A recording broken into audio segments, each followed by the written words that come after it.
अस्सलामुअलैकुम दोस्तों, क्या हाल चाल है? ठीक है। मेरा नाम है मलिक सफ़वान। तुसां दे पे मेरे यूट्यूब चैनल आपका व्लॉगर। अज दी व्लॉग अल्लाह ताला दे फजल करम में शुरू करने हैं। जिमें कि एदे पैसों के वलीमे वाली जाए ते पहले वीडियो दिखाया मिगी कि एक सिकंदर दी शादी है साडी बस्ती दे विच ते देख सकदे वे कि इंदे टेबलां ते टेबल लगदे पैन ते कटाई थींदी पई है गोश्त दी ते उंदे बाद वसलां दी भी कटाई थींदी पई है ते बाद च हुण देख सकदे वे कि इत्थें किरां देगां तैयार थींदियां पैन। साडे कोल ना एक यानी कि बहुत अच्छी रस्म है कि असां वड्डे गोश्त दियां देगड़ा चलने होने जिहदे विच 3600 रुपया देने। 3 किलो गोश्त वड्डा गिने यानी कि पक्का पकाया और 3 किलो चावल गिने वो भी पक्की पकाया ते 3600 रुपया देने ते वड्डा गोश्त होंदे। उस तो बाद बिया एक चावल होने ना दूहाँ चीज़ां नाल साकू यानी कि देगड़े आवने पूरा घर फैमिली खा सकदी है। उस तो बाद बाकी जेह्ड़े बिल्हावी होंदी है यानी कि बिल्हा दे खवावन आले वो उन्हां दी मर्जी के खवावन या बाद च ना खवावन ते हुण देख सकदे वे कि देगां पकदियां पियन वड्डे गोश्तियां हुण पकदियां पियन बाद दे विच छोटे गोश्तियां पकसन ते हाली वड्डे गोश्तियां पकदे पैन ते चावल दी ऊँ साइड तू देख सकदे वे कि पक्कियां पैन ऊँ साइड तू चावल आलियां दम दे उत्ते हाली रखियां पैन ते हुण चावल देगां पकदे ते हुण देख सकदे वे कि इत्थें बंदे आए खड़े देगड़े वास्ते गिनन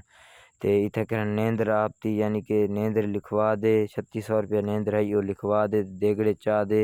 जिंदे देगड़ा पाची आंदे ओह् चा दे हुण वेंदे पैन। तुसां हुण देख सकदे वे कि देगड़ा साडी बस्ती च कियां पाचदा होंदे 3 चमचे एक देगड़े दे विच आंदे पैन ते हुण देख सकदे वे 3 किलो तक यानी कि 3 किलो तक 3.5 किलो तक पा देने हुण देख सकदे वे खूबसूरत बड़ा ही खूबसूरत साडी बस्ती दे विच निज़ाम है आला देगड़ियां आला ते हर कोई ही देगड़े आले को पसंद करेंदे ते जिंदी यानी कि देगड़ा नहीं होंदा उंदी मर्जी बिल्हावी खावे या वो देगड़ा गिने जिंदे ज़्यादा यानी कि बंदे होन वो देगड़ा गिनन बाकी जेह्ड़े थोड़े होन वो आप दी मर्जी दे नाल बिल्हावी खाने होने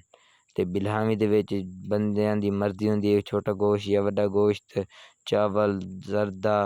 ते फिक्के चावल चाइनीज़ चावल जेह्ड़े मर्जी चावल पका सकदे ते हुण दे पैसों के वंडाई थींदी पई है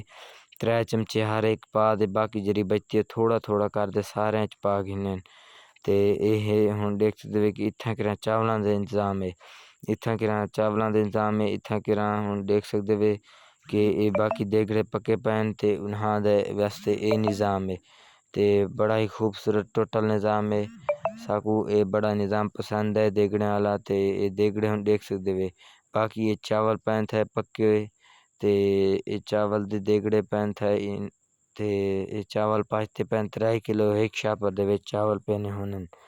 ते मुकम्मल देख सकदे वे ते हुण दे पैसों के बिल्हावी दी जा तैयार थी चुकी है ते इत्थें किरां शाम को असां बिल्हावी चलने 5 बजे तक 5 बजे या 2 बजे तक 2 बजे को स्टार्ट मेरी वीडियो को लाइक शेयर फॉलो